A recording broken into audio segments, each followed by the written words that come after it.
Olá pessoal, está começando mais um programa Olhar Humano aqui pela Creativo TV Brasil, Creativo TV São Paulo, todas as nossas plataformas de transmissão, no programa mais que especial essa semana aqui para você. Hoje vamos falar sobre cirurgia bariátrica e comigo já estão os nossos psicólogos para um programa diferenciado. Hoje o programa sempre traz temas interessantes. Hoje é um formato um pouco diferenciado para você que nos acompanha agora. Mas antes vamos falar com o Dr. Nelson e a doutora Simone, que já estão em São Paulo, prontos para conversar com a gente no programa de hoje. Doutora Simone, bem-vinda, boa noite, seja bem-vinda. Obrigada, Janderrier. Boa noite, Nelson. Pois é, hoje nós estamos aqui para conversar com uma entrevistada que é médica gastro, a doutora Lígia Guimarães, e ela tem muito para mostrar para a gente, né, para tirar um pouquinho sobre os mitos da cirurgia bariátrica.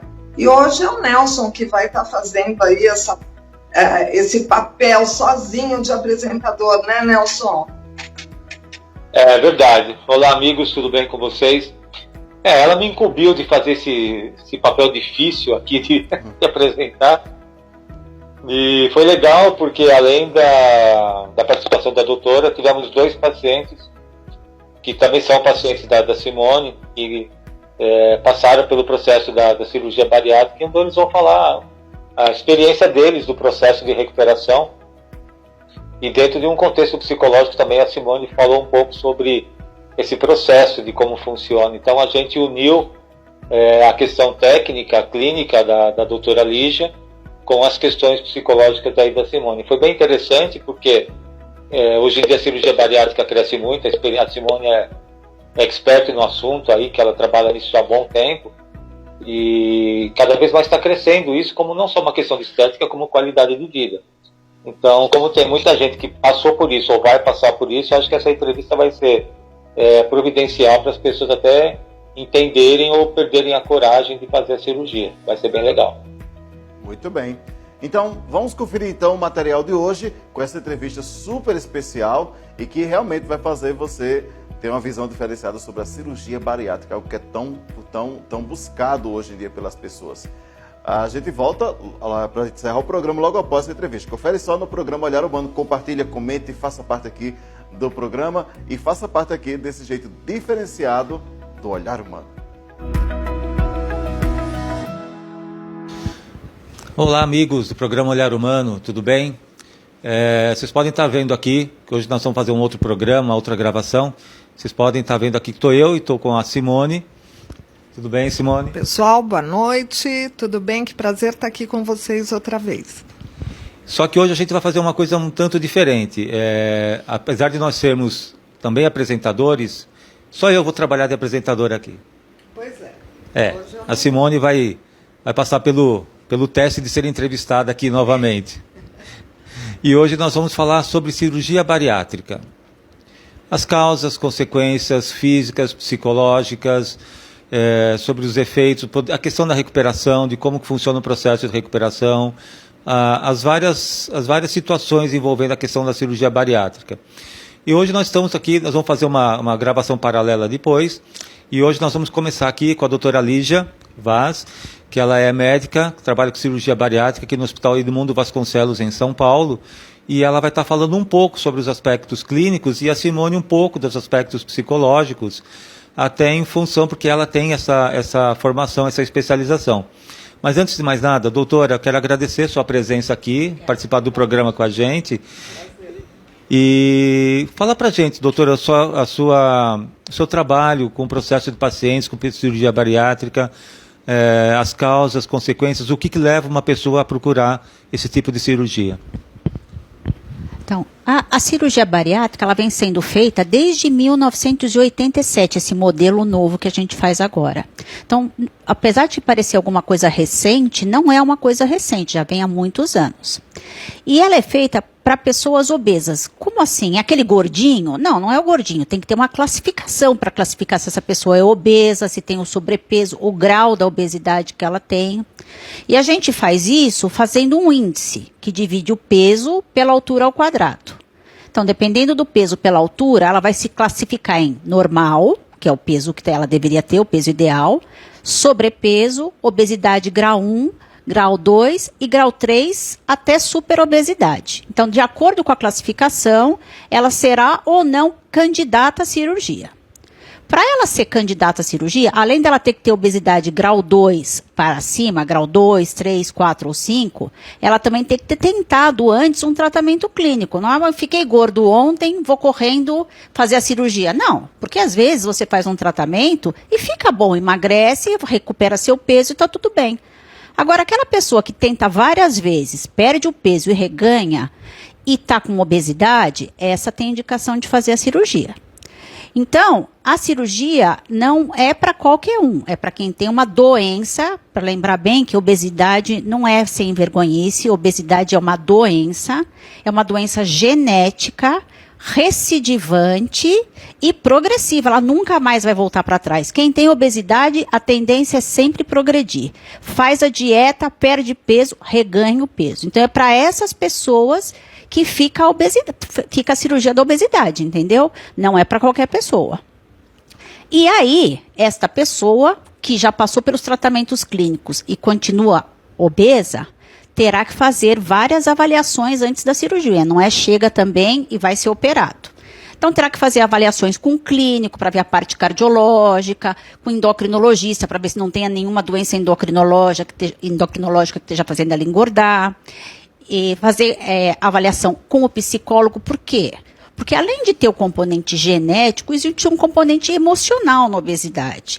Assim como tem pessoas que se viciam em jogos, outros que se viciam em bebida, se viciar em comida também é uma doença psicológica. Então, tem o componente genético e o componente de tudo aquilo que não é bom para mim, eu desconto na comida, que a Simone fala disso melhor do que eu.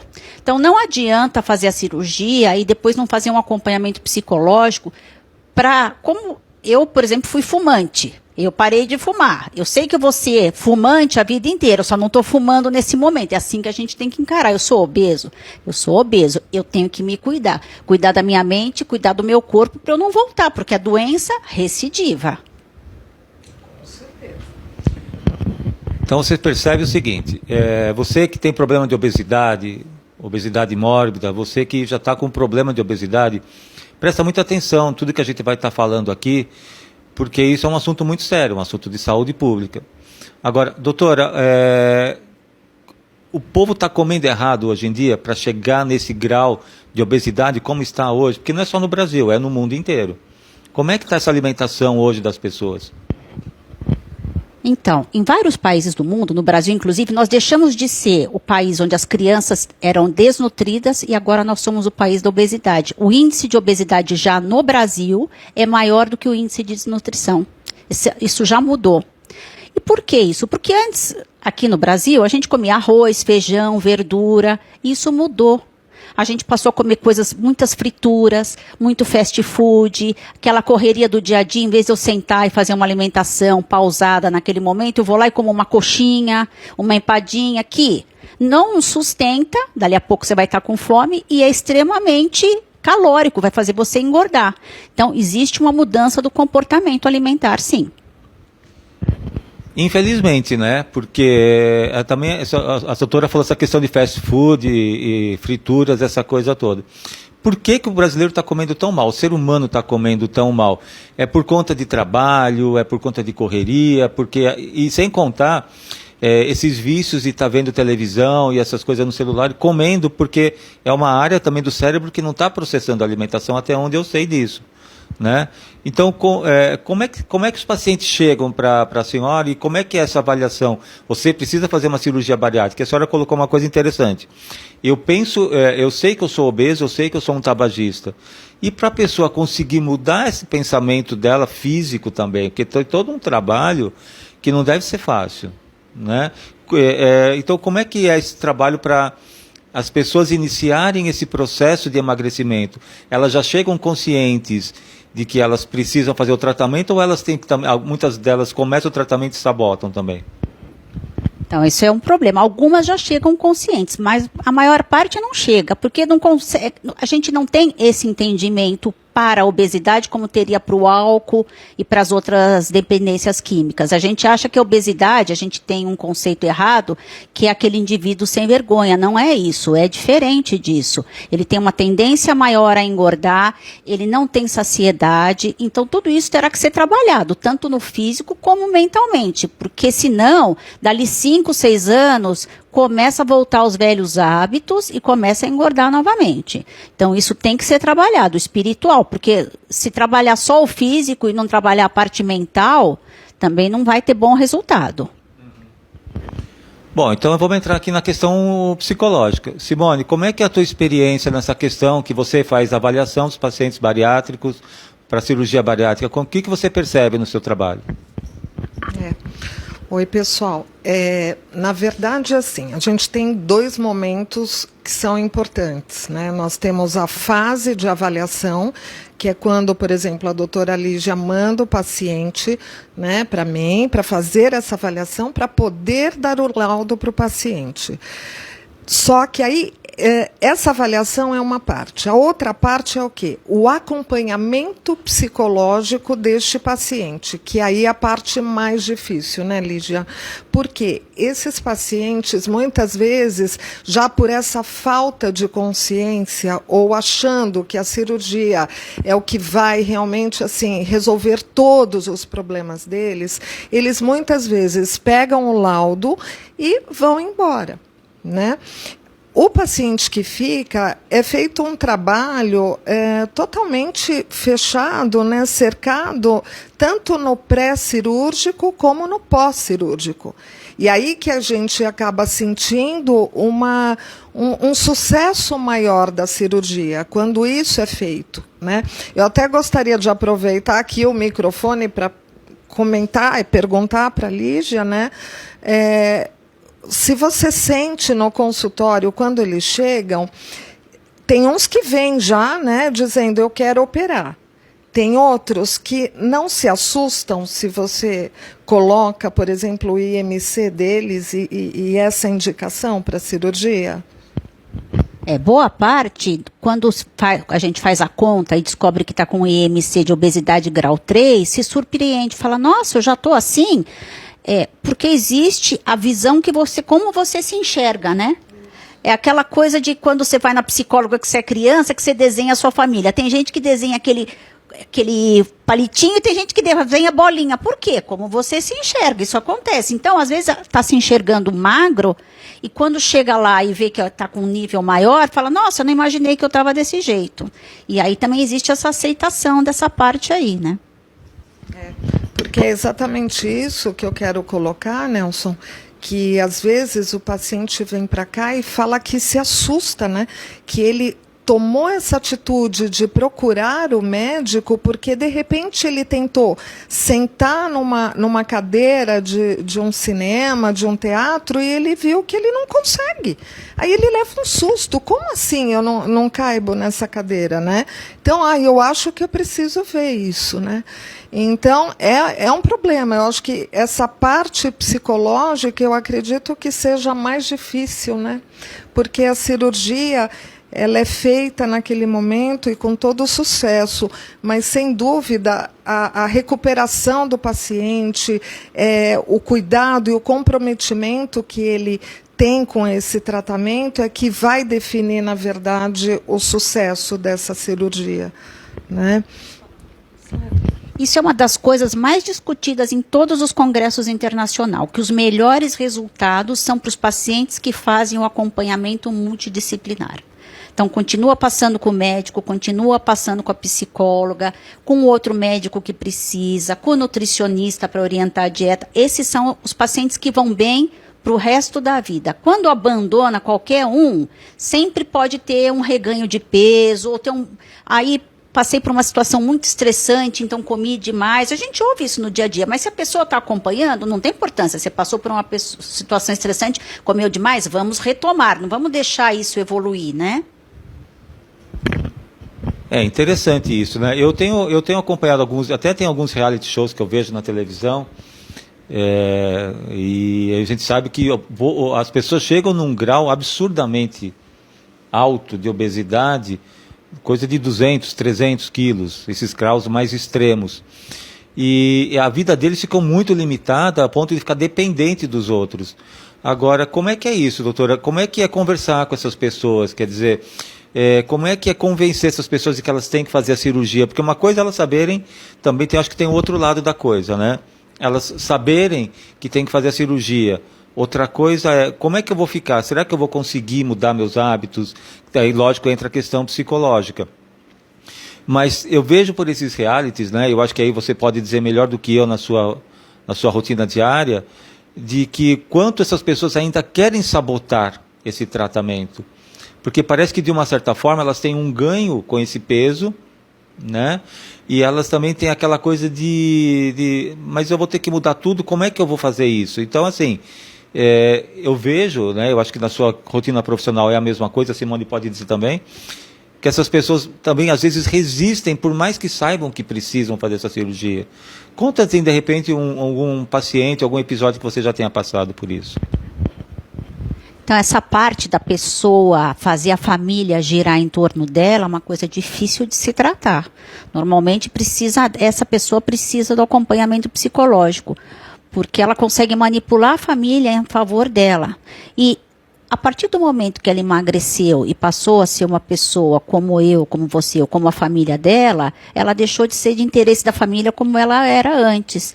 E ela fica, com isso, ela tem um problema psicológico. Então, às vezes, se sabota e volta a engordar porque quer ter aquela atenção total da família.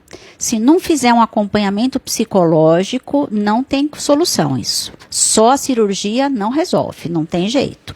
É um tratamento que tem que ter o nutricionista, o psicólogo, o endócrino, todo mundo trabalhando junto. É importante também, Nelson, falar dos tipos, né, de cirurgia, explicar um pouquinho para a gente. Então, atualmente no Brasil são autorizados 4 tipos de cirurgia, na verdade 5. Que é o bypass gástrico, que é a cirurgia que é mais feita no Brasil. Aliás, atualmente ela está ainda mais feita no Brasil, mas nos Estados Unidos ela já foi ultrapassada por um segundo tipo, que é a gastrectomia vertical. O bypass diminui o tamanho do estômago e faz uma passagem intestinal. E a gastrectomia vertical só diminui o tamanho do estômago. Fora essa, tem mais 2 cirurgias que também diminuem o tamanho do estômago, mas fazem uma passagem intestinal muito grande, que são ditas desabsortivas e hoje em dia estão sendo praticamente abandonadas. Ainda se faz, mas é bem pouco. As principais que são feitas no momento são essas 2, que são reconhecidas pelo Ministério da Saúde, pela ANS e pelo Conselho Federal de Medicina. Tem outras por aí que não são reconhecidas e que a gente não indica. A gente indica só aquilo que é legalmente reconhecido. E como é que começa o tratamento para pré-cirurgia bariátrica? Como é que é isso? A pessoa ela tem que... Vocês fazem toda uma avaliação do IMC, né, toda uma avaliação da necessidade da pessoa perder um peso também pré-operatório, né? Tem todo um trabalho. Como é que é isso? Então, não são todos que precisam perder peso pré-operatório. Quando tiver muito obeso, aí a gente pede que perca 10% do peso. Agora, os que tiverem com um peso que é aceitável ainda dentro da obesidade, então normalmente a gente pede para perder peso super obesos. Os obesos mórbidos não, dá para fazer a cirurgia sem perder peso. Só que antes de indicar a cirurgia, quando eles vêm e faz o IMC e vê se ele tem indicação, aí ele vai ter que fazer as avaliações. Então ele vai no endócrino para ver se ele não está com um problema de tireoide que faça ele engordar, ou no próprio endócrino, para ver se se tem um diabetes, se precisa controlar o diabetes antes. Aí passa no cardiologista, porque muitos deles são hipertensos, para fazer o controle da pressão, a parte cardiológica antes da cirurgia. O nutricionista que já começa a dar a orientação nutricional e a avaliação psicológica pré-operatória, para ver se aquela pessoa está psicologicamente preparado para aguentar aquilo que vai ser a cirurgia, porque bem ou mal é um trauma, não é fácil não. E aí depois fazer o acompanhamento do pós-operatório com todas essas especialidades também. Eu vejo que a doutora está enfatizando bastante a questão psicológica, mas eu já vou entrar nessa questão novamente. Então vamos lá, a partir de que peso propriamente já entra num grau já de obesidade já preocupante? Então, existe um peso que a gente considera normal. grosseiramente falando, bem grosseiramente, se você tiver 1,60 m, seu peso ideal gira em torno de 60, 64, 65. Se você tiver 40 quilos acima disso, 30 quilos acima disso, você tem obesidade. Entendeu ou não? Então, a partir desse, você já tinha que ter se preocupado antes para não chegar aí, mas a partir desse momento é uma obesidade que preocupa. Por que a obesidade é preocupante? Porque ela traz doenças associadas que aumentam seu risco de morrer previamente. Então, doenças do coração, começa a ter pressão alta, começa a ter diabetes. Então, essas são as doenças associadas. Então, vai diminuir a sua qualidade de vida e vai diminuir a sua expectativa de vida. Você vai acabar vivendo menos, entendeu?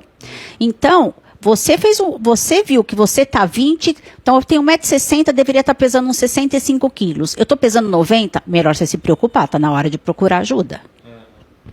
O pessoal deve estar assistindo aqui falando, meu Deus do céu, acho melhor eu me pesar na balança aqui, porque eu não quero ver como é que eu estou, né? Porque, gente, olha quanta coisa que a gente está vendo, informação, e que muitas vezes você que está assistindo também está precisando de ajuda e não procura, fica você mesmo sabotando o seu tratamento. Mas olha que importante também, Nelson, falar dos pacientes que não têm o IMC normalmente indicativo, né, recomendável, mas eles têm uma comorbidade significativa, como a diabetes, né, e que hoje a gente já está tendo o apoio, não é isso? Fala um pouquinho, Lígia. Então, os pacientes para fazer a cirurgia da obesidade, eles têm que ter o IMC acima de 35 com doença associada ou acima de 40 sem doença, quando você faz aquele cálculo do peso sobre a altura. Só que já foi aprovado no Brasil, pelo Conselho Federal de Medicina, que pacientes com obesidade grau 1, entre IMC entre 30 e 35, desde que tenham diabetes tipo 2, possam ser operados. Porque você consegue fazer uma remissão, não é uma cura completa, mas o paciente vai ficar por muitos anos sem desenvolver o diabetes. E se um diabético ganhar 10 anos na vida dele, 15 anos, antes que ele comece a desenvolver as doenças associadas à obesidade, ele ganhou muita vida, né? Então, hoje em dia, já se pode fazer a cirurgia do diabetes para os obesos tipo 1. Interessante isso. Pessoal, vocês que estão aí assistindo a gente, vocês estão percebendo a intensidade da coisa. E aí entra também, né, doutora, a questão de atividade física. Hoje, a gente, com essa vida louca que a gente tem, eu acho que as pessoas, a maioria, não sei se estão fazendo atividade física ou não, mas o consumo de alimentos industrializados cresceu muito, consumo de bebidas, refrigerantes, drogas, isso também tem um peso muito grande, né? E a gente já sabe disso. E agora, existe uma questão genética aí também? Quer dizer, a obesidade também vem de uma questão genética. Como é que é isso? A questão genética na obesidade é muito importante. Se você tiver um pai obeso, você tem 30% mais chance de ser um adulto obeso. Se tiver 2 pais obesos, você tem 70% mais chance de ser obeso. Por quê? Por causa do componente genético dos dois lados. Então, o componente genético é muito importante. Então, porque, por exemplo, 2 pessoas da mesma altura, com a mesma idade, comendo a mesma coisa, é capaz de uma manter o peso e a outra ganhar. Mas estamos comendo a mesma coisa, por quê? Por causa do componente genético, de como o metabolismo dessa pessoa trabalha, como isso vai. Então, tem esse componente genético. E falando a respeito do sedentarismo, uma coisa muito interessante, foi feito um trabalho há muitos anos atrás, que após o início da escada rolante, todo mundo passou a engordar 1 quilo por dia. Você veja como é que é. Antes você levantava, ligava a televisão, desligava a televisão, mudava o canal na mão, ia no rádio, mudava o rádio. Hoje em dia, tudo sentado no controle remoto. Tudo isso diminui seu gasto energético, então faz a gente também ter a tendência a ficar cada vez mais obeso. Então, se você praticar um exercício físico, isso é importante para você poder recuperar um pouco disso. Tá, agora essa questão vai para os pais.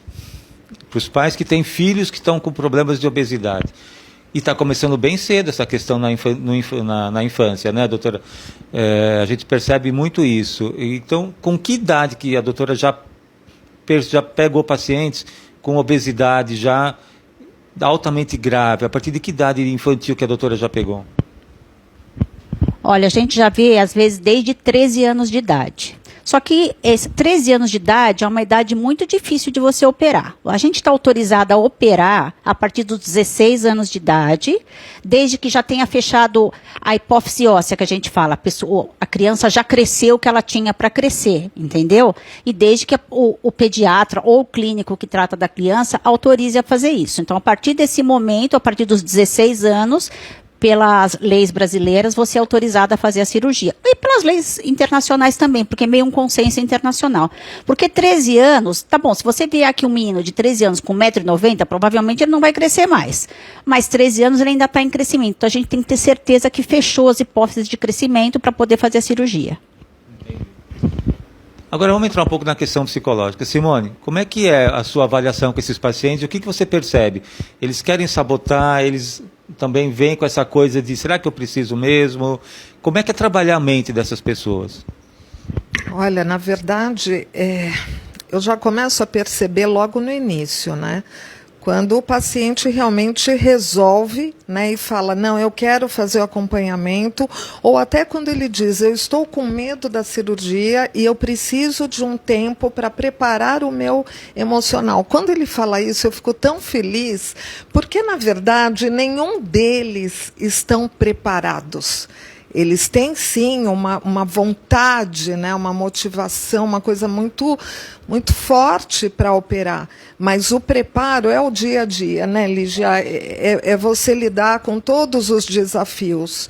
Você trouxe a questão dos pais e nós, né, a Lígia e eu, conversamos muito sobre isso, que é a questão dos facilitadores. E é um problema que a gente precisa muito levar para os pais, né?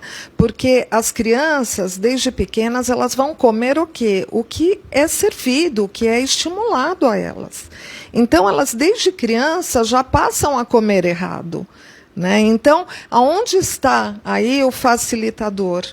Então, a gente precisa trabalhar muito com isso. Por incrível que pareça, eu não sei se você vê isso durante as consultas, mas muitos deles vem com uma coisa de um gosto mais direcionado ao salgado, nem tanto ao doce. Os que vêm ao doce, eu tenho, na verdade, mais trabalho durante o processo psicoterápico, porque o primeiro ano, eu falo para todos, né, que eles têm amigos inseparáveis, que é o médico, psicólogo, nutricionista, né, e o endócrino, assim, irmãos, amigos, siameses, né, tudo, porque assim faz parte da vida. Então eu tenho no primeiro ano que tentar, junto com o paciente, mudar completamente os hábitos dele. Fazer com que ele consiga discernir o que é a fome física da fome emocional. Em que momentos que essa fome emocional aparece, então eu preciso identificar, né, perceber onde está esse gatilho e mudar o meu padrão. Então, o que eu coloco para eles? O resultado não vai ser diferente se o comportamento também não mudar. E a ideia é essa. Então, sim, eles sabotam, né? Acho que fazem parte disso. E o mais engraçado é como eles têm um respeito meio medo, né, com a Lígia. É muito engraçado.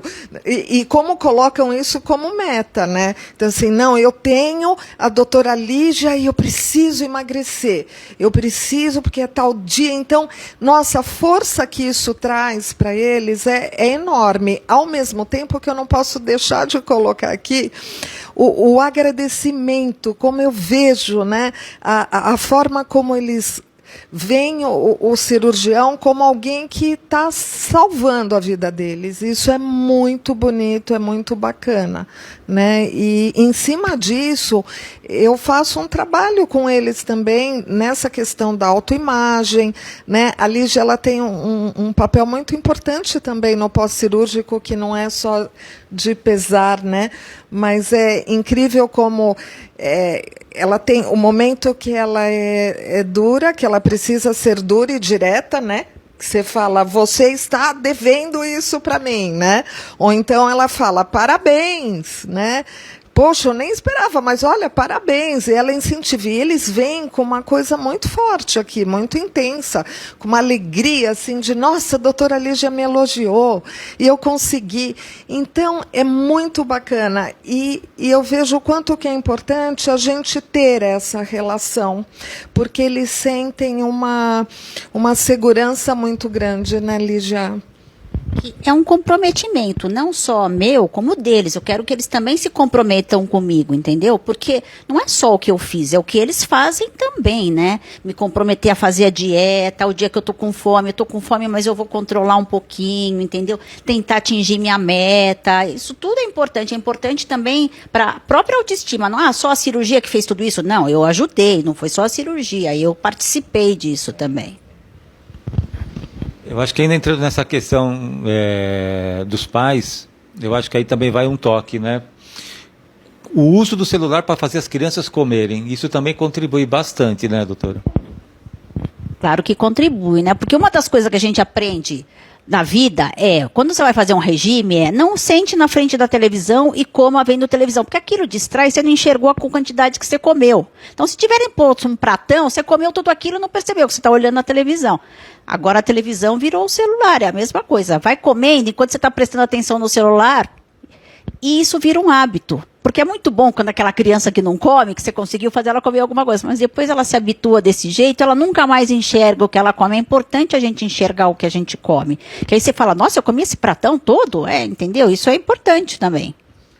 Uma coisa que é muito interessante é que depois que eles fazem a cirurgia, eles percebem o que eles comiam, não é, Lígia? Mesmo dentro de casa. Eles falavam, nossa, isso não durava na minha casa. E agora está aqui, ninguém come. Como assim ninguém come? E aí, de repente, essa pessoa se dá conta que ela era que comia dentro de casa, né? E uma coisa muito interessante é que eles ficam com raiva de ver as outras pessoas comendo, exagerando no restaurante, né? Então, eu também tenho que trabalhar essa raiva, esse inconformismo, né? Porque, assim, o que está batendo em você? Né? Então, é muito interessante esse trabalho do pós-cirúrgico.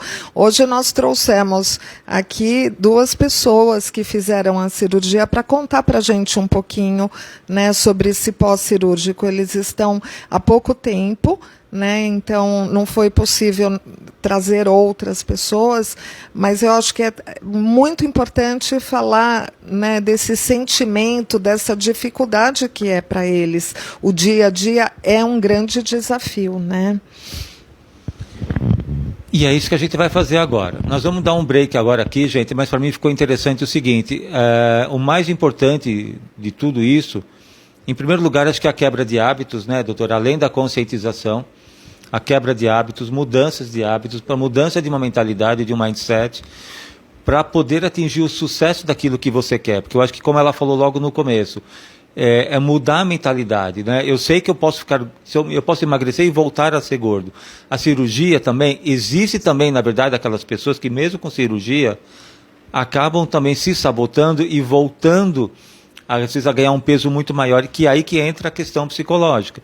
Que se não tiver um acompanhamento psicológico, a coisa vai complicar. Então, assim, a gente vai fazer um break aqui, porque nós vamos trazer mais 2 pessoas, como a Simone falou, que passaram por esse processo da cirurgia, tá bom? Mas deixem aí seus comentários, deixem aí suas opiniões, que a gente volta daqui a pouco, tá joia? Até já. Vamos lá, gente. Então, aqui na segunda parte desse bate-papo, falando hoje sobre a cirurgia bariátrica, as questões físicas e psicológicas. A gente entrevistou na primeira parte a doutora Lígia, aqui do Hospital Edmundo Vasconcelos, em São Paulo, e agora a gente chamou 2 pessoas que fizeram um processo de cirurgia bariátrica, passaram por todo aquele processo pré-operatório, psicológico, e para fazer mesmo a cirurgia, e nada mais do que eles, que são pessoas que passaram por isso, que eles podem dizer como é que está sendo a recuperação para eles. Então eu estou aqui com a Lígia, né? A Natália, desculpa, Natália, e o Diogo, e eles vão dar o depoimento deles, aí a Simone aqui, vamos continuar com o bate-papo aqui com ela, e que eles vão estar falando sobre como é que está sendo esse processo. Natália, como é que foi esse processo pré e pós-operatório para você? O pré, eu já vim acompanhando já com o endócrino há muitos anos, sempre tomei muito remédio para emagrecer e psicologicamente fiz um tratamento também com um psiquiatra, né, para tratar a ansiedade, enfim. E depois que eu engravidei, eu não consegui mais emagrecer, então eu ganhei muito peso na gravidez, 30 quilos. E depois disso eu não emagreci mais e estava me prejudicando. Estava prejudicando a minha saúde física e mental. Eu não me via bem com o corpo naquela época, que eu estava com 95 quilos. A pessoa fala, 95 quilos é pouco para você fazer a cirurgia. Não é. Eu estava em obesidade grau 2 já, com a minha altura. Então, eu optei. Não foi uma coisa rápida de decidir, mas eu vi como uma necessidade, porque eu também não entendia que a obesidade era uma doença. Então, quando eu percebi que era uma doença e que eu teria que tratar essa doença, eu fui atrás, né? Eu trabalho no hospital junto com a doutora Lígia, e ela foi a pessoa que mais me passou segurança. Por ela ser muito incisiva, e por a gente ter muito apreço, respeito, eu acho que ela passou essa segurança, né? Passou essa segurança. E como era na escola, a gente respeitava os professores, então eu vejo ela como uma professora, que eu respeito, né? Então, realmente, isso acontece, de chegar perto da data do peso, vou passar com a doutora Lígia, eu já fico com o cabelo em pé. Meu Deus, eu tenho que perder peso, que senão vai ser uma luta, ela vai brigar comigo, ela vai falar, você está me devendo peso. Que já aconteceu, né? Mas eu recuperei e ganhei parabéns. Então, o pré, para mim, foi muito fácil. Eu acho que o homem é um pouquinho mais difícil, porque eu acompanho, né, o pré-cadastro da doutora Lígia, né? Os homens são um pouquinho mais, acho que inseguros na parte de decidir fazer a cirurgia por medo do comportamento depois com os amigos, que não vai poder beber, não vai poder comer churrasco. Então, eu acho que a socialização para eles é muito difícil. Para a mulher, com mãe, trabalho, tudo, então para a gente acaba sendo mais fácil, né? A rotina não muda. Realmente, não mudou minha rotina. O primeiro mês foi difícil. A primeira semana foi a pior. Para mim foi a pior. Depois passou, voltei a trabalhar com 15 dias. Trabalhando, eu fazia direitinho, tomando lá os líquidos. Então, não tive problema nenhum, como não tenho até agora. Hoje eu tenho 4 meses de operada. Perdi 20 quilos já, estou super feliz. Todo mundo fala que eu sou uma outra pessoa, tanto no trabalho como na vida pessoal. E hoje eu faço o meu acompanhamento com a Simone, né, que foi a indicação também da doutora Lígia, e estou super feliz com o resultado. Super indico de verdade. Muito bom, um case de sucesso. E agora a gente está aqui também com o Diogo. O Diogo, ele vai falar a idade dele, já até sei como ele vai falar, mas como é que foi para você, Diogo, o pré e o pós-operatório? Bom, eu tenho 16 anos, e para mim foi um choque foi um choque tremendo, porque eu sempre fui gordinho, no caso, desde quando eu era criança eu sempre fui gordinho. Só que teve uma fase da minha vida que eu comecei a engordar demais. E essa foi a fase que a minha mãe ficou preocupada, que eu fiquei preocupado. Na verdade, eu não, porque eu era muito pequeno. Mas foi a fase que minha mãe falou, não dá, e a gente precisa colocar você numa médica, numa nutricionista, no endócrino, para ver o que está acontecendo. E teve uma época da minha vida que eu engordei, e eu mesmo falei para mim que não estava dando certo. E eu consegui emagrecer uma parte, aí eu consegui ficar uns 6 meses tranquilo na minha dieta, tranquilão. Só que aí depois eu comecei a comer, engordar tudo de novo. E isso foi um choque para mim, porque no começo eu engordava de questão de anos, de 5 a 10 quilos por ano. E recentemente, ano passado e ano retrasado, eu comecei a engordar 20 a 30 quilos por ano. E quando eu ia na médica, eu ficava em choque comigo mesmo, falava, não dá para isso continuar, não dá para isso acontecer. Só que, do mesmo jeito que eu falava isso, eu continuava fazendo tudo aquilo que toda a minha rotina antes, que eu comia coisa errada, comia praticamente toda hora. E ano passado, quando eu cheguei aos meus 164 quilos, eu olhei para minha mãe, comecei a chorar e falei que não dava mais. E ela, por ter feito também por ter feito a cirurgia, ela não só me apoiou e falou o quanto eu precisava fazer a cirurgia para mudar minha vida. Eu, como sou criança ainda, não criança, mas jovem, eu tenho 16 anos, foi um choque para mim, porque eu nunca tinha visto uma pessoa com 16 anos fazer uma cirurgia bariátrica. E isso para mim pesou muito, não só para mim, mas também a aceitação das outras pessoas.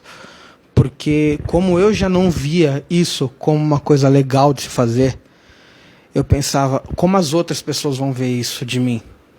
E eu tinha medo de contar para as outras pessoas que eu ia fazer essa cirurgia. Porque eu tinha vergonha de mim, do meu peso, e a vergonha da minha aparência. Aí, em julho, que foi quando eu tinha me pesado, eu vi o quanto eu estava mal. E foi quando a minha mãe me levou para conhecer a doutora Lígia, que me explicou tudo direitinho, o porquê fazer a cirurgia.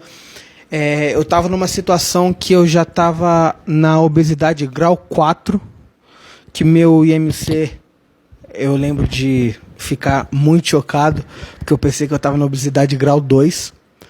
Eu lembro de ficar muito chocado porque a doutora Lígia me explicando na hora, eu quase comecei a chorar, porque a obesidade grau 3 já é mais ou menos conhecida como obesidade morta, e a 4, que foi a que eu estava me encaixando com o IMC acima de 50, eu comecei a ficar muito preocupado e pensar, eu não quero levar isso para minha vida, sabe? Tipo, eu com 30 anos, 40 anos, sem ter feito a cirurgia, como eu ia ficar?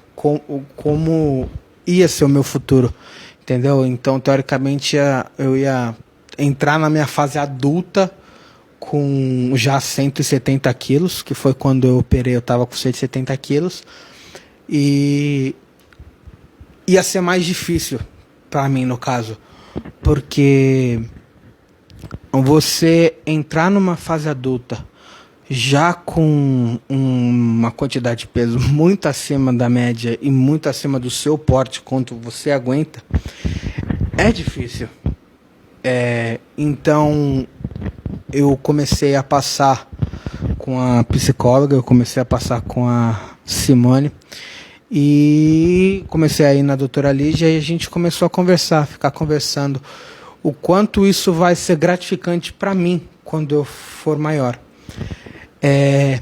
Aí eu fiquei pensando, cara, vai mesmo, porque quanto mais eu engordo e quanto mais eu entro na minha fase adulta gordo, para emagrecer vai ser muito difícil, mesmo fazendo a cirurgia.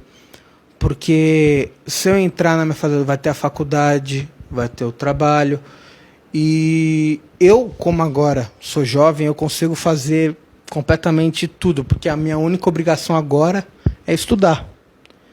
E como eu estudo por parte, eu só estudo de manhã, a outra parte fica livre para eu fazer completamente, claro, a lição de casa e tal, mas também fica para eu fazer os exercícios, que nem a doutora Lígia falou, que é muito bom. E acaba sendo mais fácil para mim emagrecer do que para uma pessoa adulta que fez a cirurgia. Então, eu fiz a cirurgia dia 26 de novembro do ano passado, e faz hoje não, há 4 dias atrás, fez 2 meses que eu operei. E eu já emagreci 27 quilos desde a minha operação. Eu estava com 170 e agora eu estou com 143. E tem a questão, né, de ficar preocupado com a doutora Lígia, né, porque quando eu fui a primeira vez eu ganhei um parabéns, né, porque eu até emagreci mais do que eu tinha para emagrecer. Eu era para emagrecer 15 quilos, no primeiro mês eu emagreci 20. E aí no segundo mês a expectativa estava lá para pô, você vai conseguir amar, vai conseguir superar. Eu já não recebi uma bronquinha, mas eu consegui emagrecer 7,5 kg no segundo mês. E agora pro terceiro mês é só emagrecer mais. Então é muito, muito bom. No caso, quanto mais cedo você perceber que você está com esse problema de obesidade. Não é claro, que nem a doutora Lídia falou, engordei, preciso operar, mas quanto mais tempo você está acompanhando com o endócrino, com o nutricionista, com a psicóloga, que você está engordando, que você já está num grau de obesidade alta, não tem por que você esperar, sabe? Você pode fazer isso antes porque vai ser literalmente muito bom para a sua vida. Diogo e Natália, acho importante vocês colocarem, assim como você disse, Natália, que a primeira semana foi difícil. Eu sei que a gente não tem muito tempo, mas se vocês puderem colocar um pouco sobre essa dificuldade, né? Então, por que foi difícil a primeira semana ou o primeiro mês? Eu senti fome? O que aconteceu? Você pode falar, Natália? Fome realmente eu não senti. Fome você não sente se você segue direitinho o que a nutricionista fala na sua alta. O que eu sentia era a falta de mastigar. Mastigar. Era isso que eu sentia falta. Mas depois de 15 dias, o cérebro entendeu que não ia ter nada para mastigar e foi só beber. Mas não é impossível. O primeiro mês, para mim, foi com certeza de longe o piorzão mesmo, porque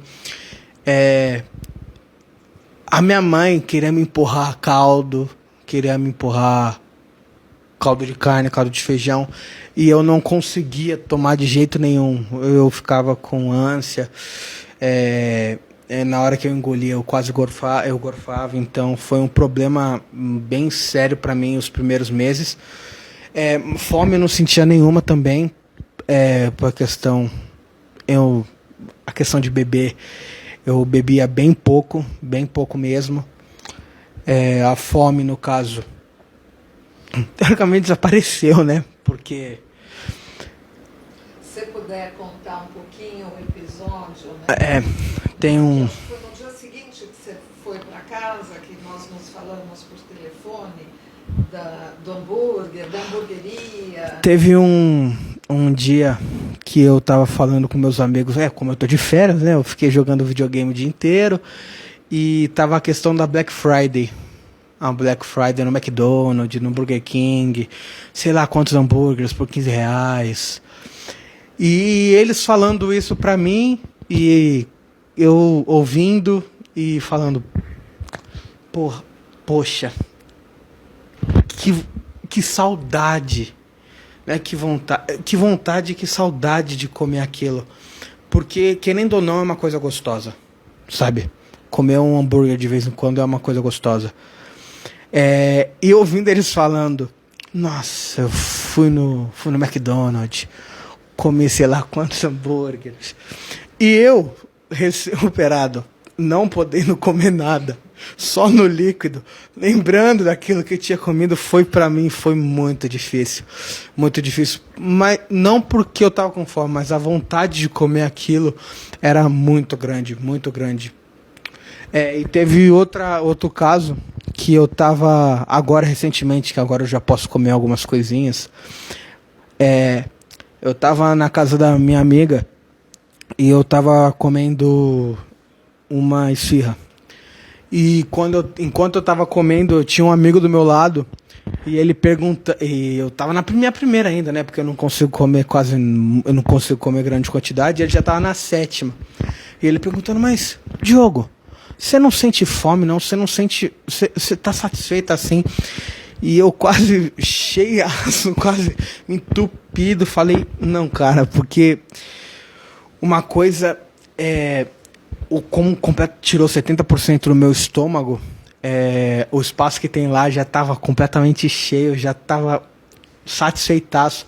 E eu estava muito feliz, porque a vontade de comer, não a vontade, mas sim o problema para mim era eu estar do lado da pessoa, ela comer coisa e eu não poder comer.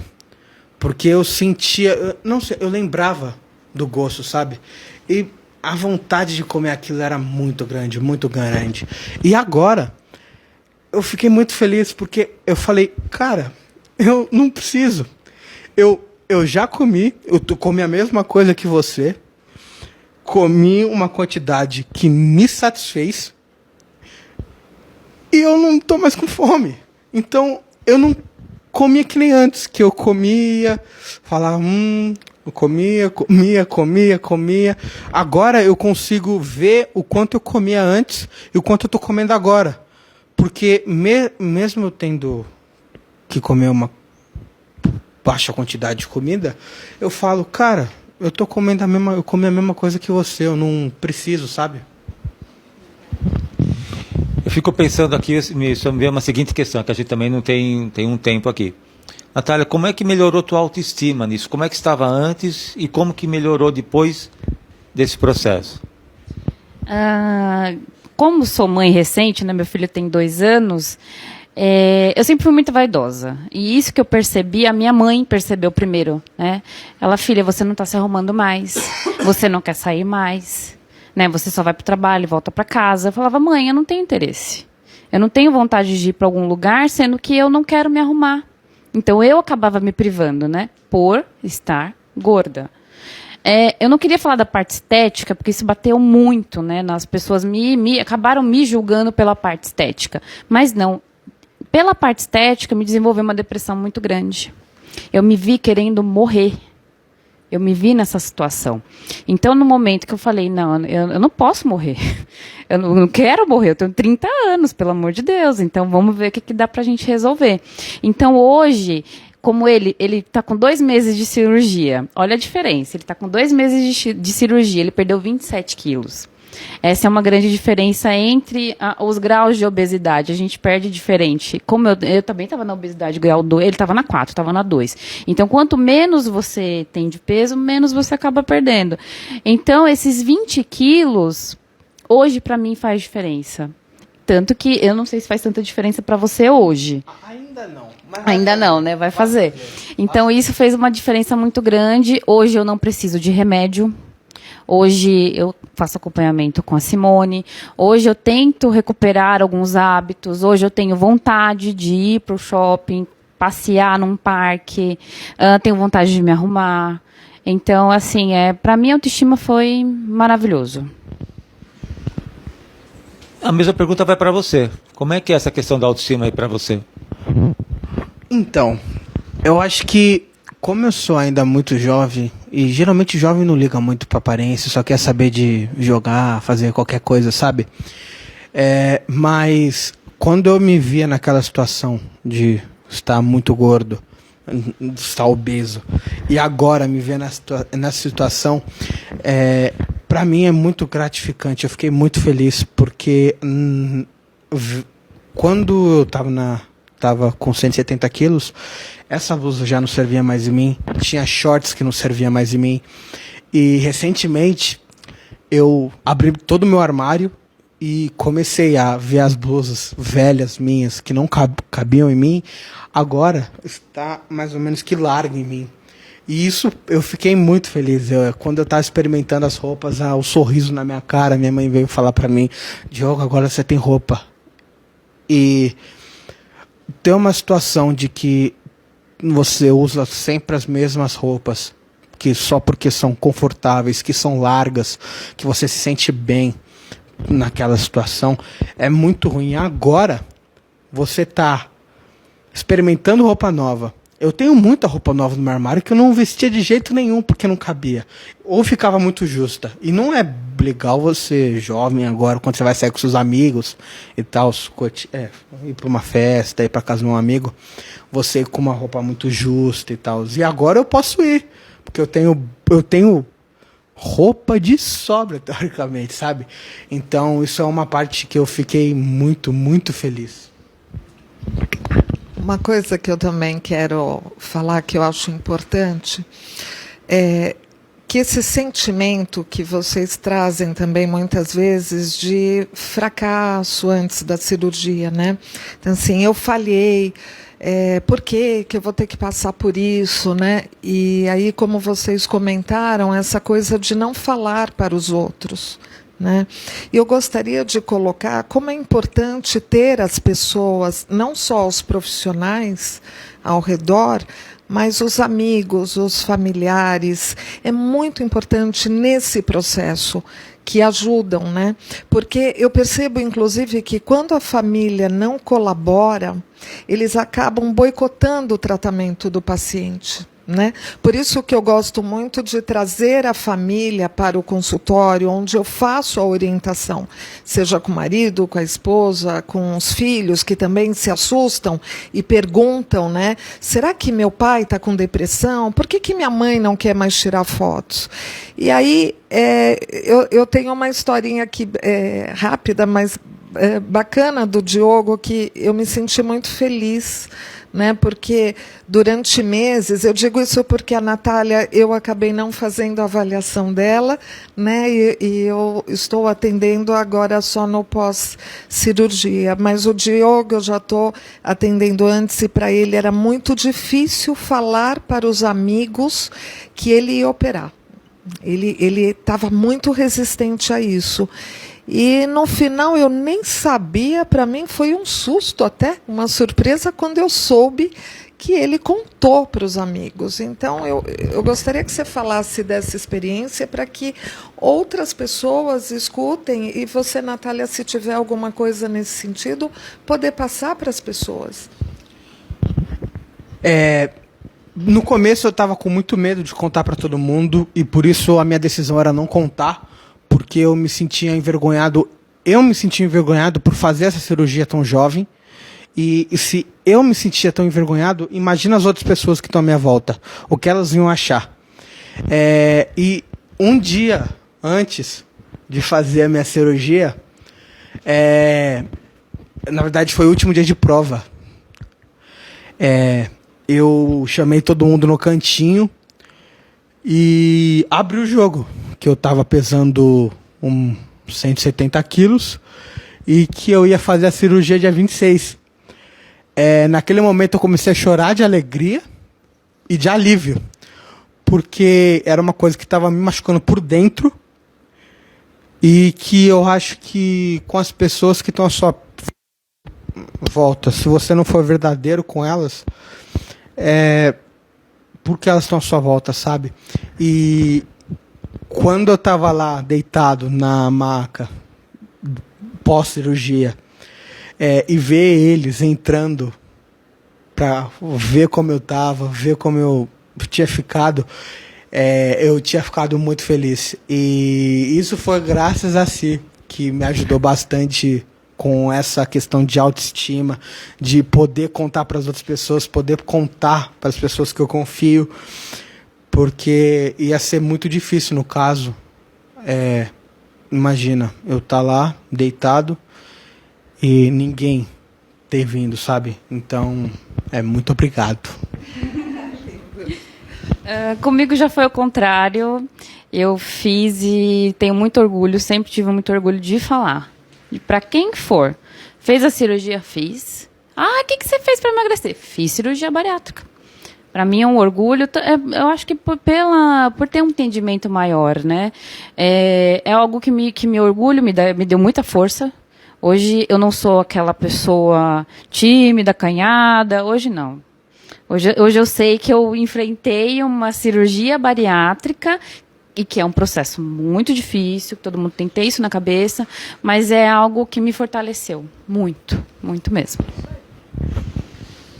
Opa, deixa eu aparecer aqui. Sim, você vai ficar fora, tá?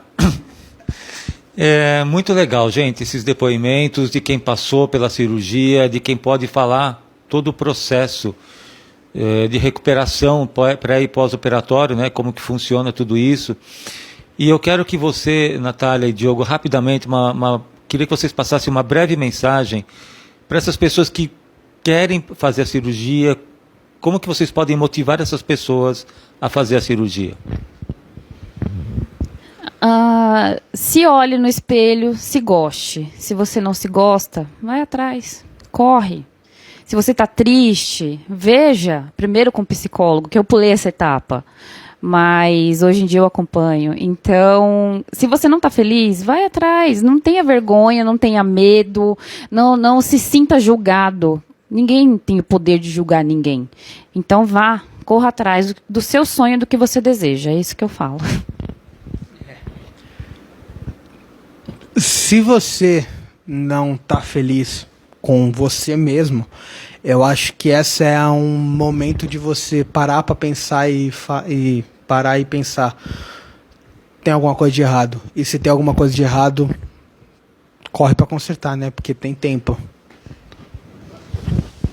E eu quero chamar aqui a doutora, rapidamente, também para ela dar uma frase, né, uma palavra de apoio.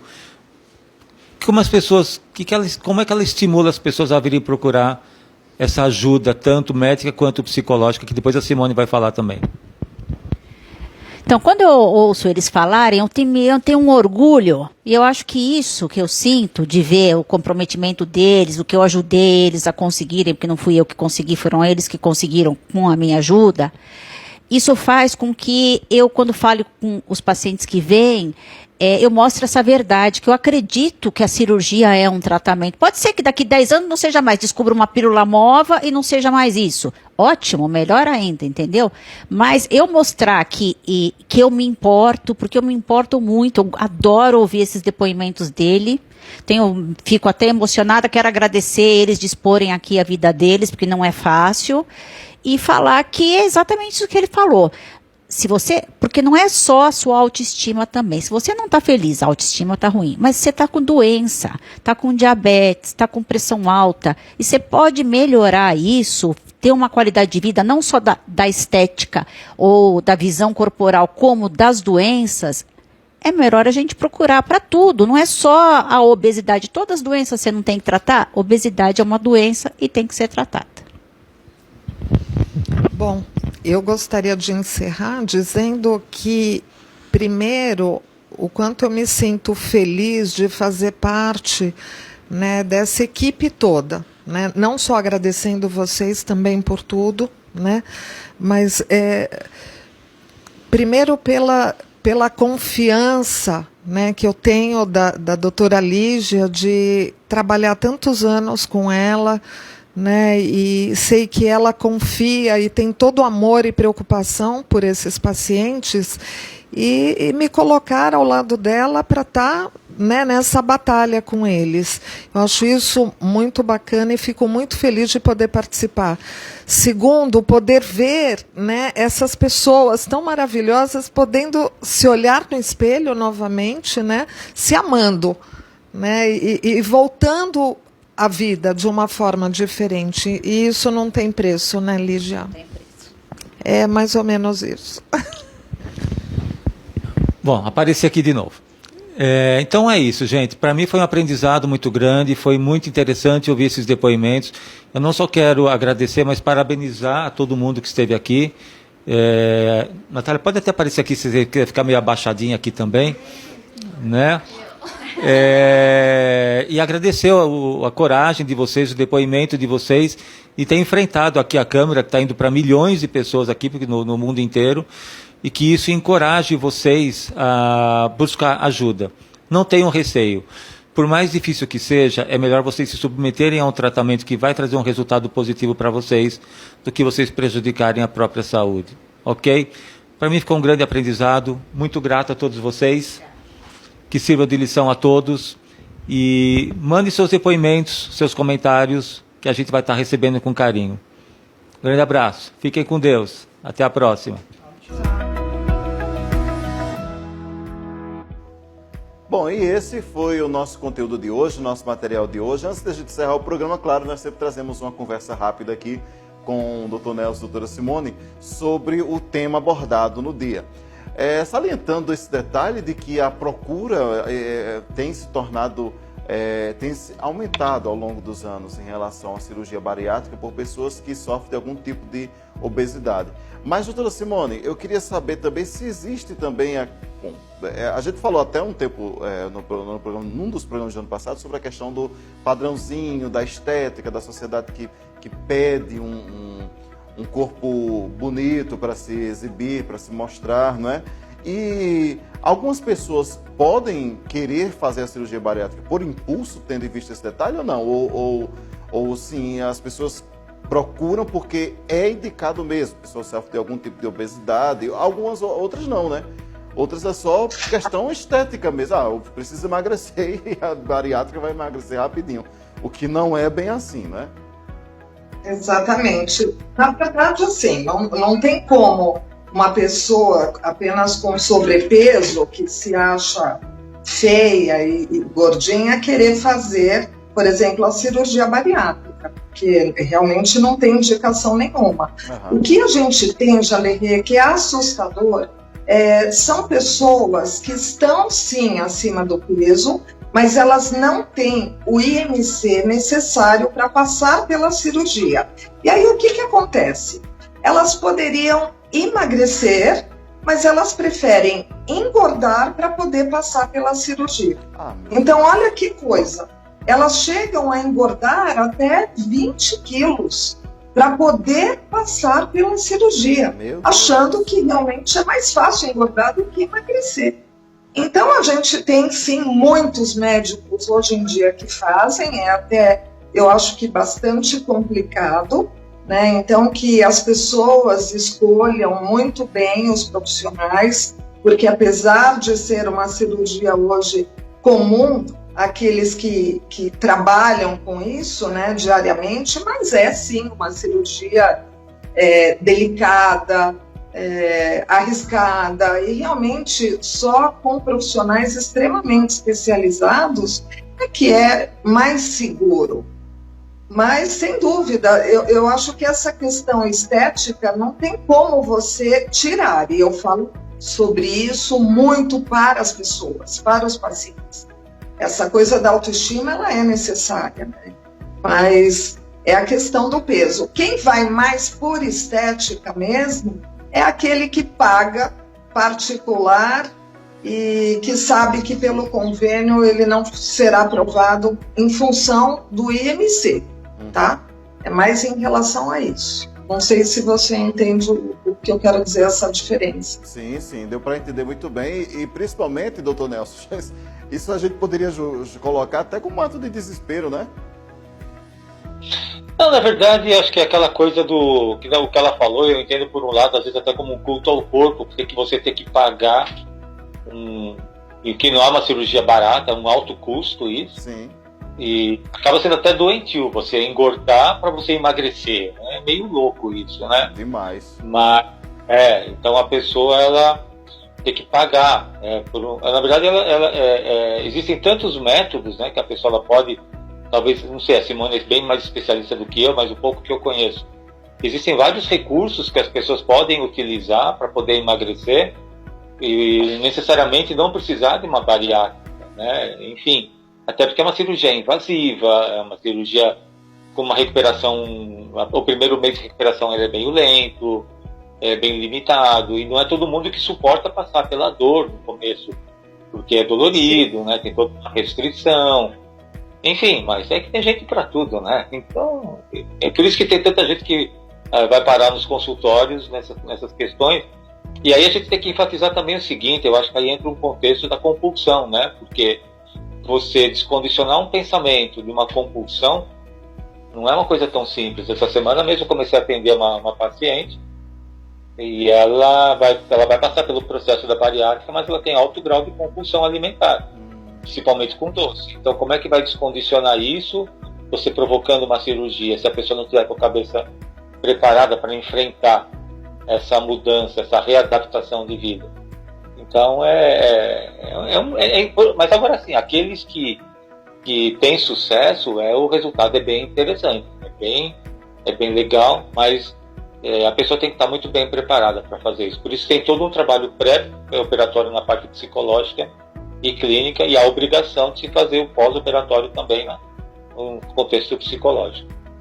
Não sei se vocês viram que a doutora Lígia colocou durante a entrevista que hoje um paciente que tem um IMC abaixo do indicativo para cirurgia, mas se ele tiver comorbidades, ou seja, diabetes, pressão alta, hoje já é liberado para esse paciente, né? Então, se for realmente uma necessidade para a saúde, para a qualidade de vida, isso hoje já é reconhecido.